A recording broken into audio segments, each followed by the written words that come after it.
resource portfolio is that you reflect back like each week of the semester and think about, okay, what this week did I learn, or what resource was I exposed to, or what resource did I find?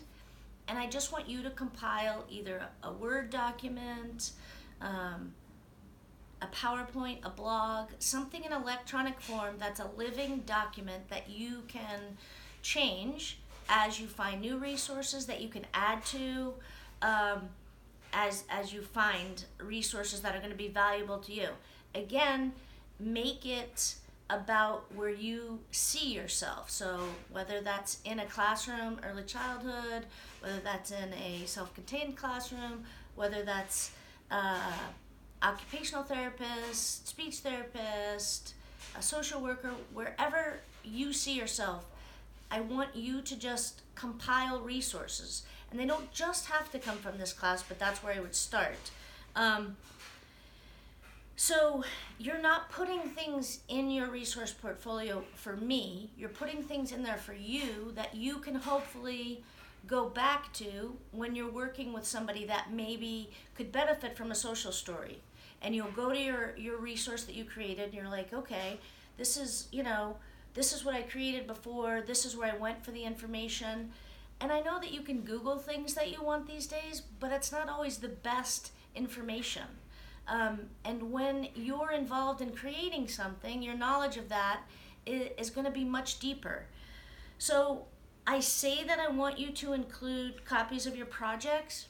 I want you to include copies of your project if it's something that is going to benefit you in the future working with somebody on the spectrum. So I'm not going to check off that you've included all your projects. I just want you to think about your learning and what's going to be beneficial to you, not me. And when I look at your portfolio, when I look at your document or your presentation or your blog, whatever it is, as long as you've been reflective in what's going to be a good resource for you, then you're going to get credit for that. If you throw something together in a half an hour, or if you work on it for weeks, at this point in your life, it's up to you how much you want to learn, how good that you want to be at what you do, how much you want to understand people. So again, if you do the resource portfolio and you've taken time to put things in there that are going to be beneficial to you, you're going to get credit for the assignment. I say I want 10 to 20 resources at least with an annotated bibliography.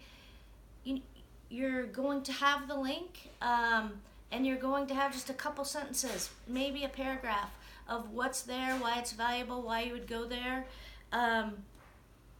And then hopefully you'll have some projects that you're proud of that you did and that you'll be able to use again in the future. So hopefully that helps with the resource portfolio.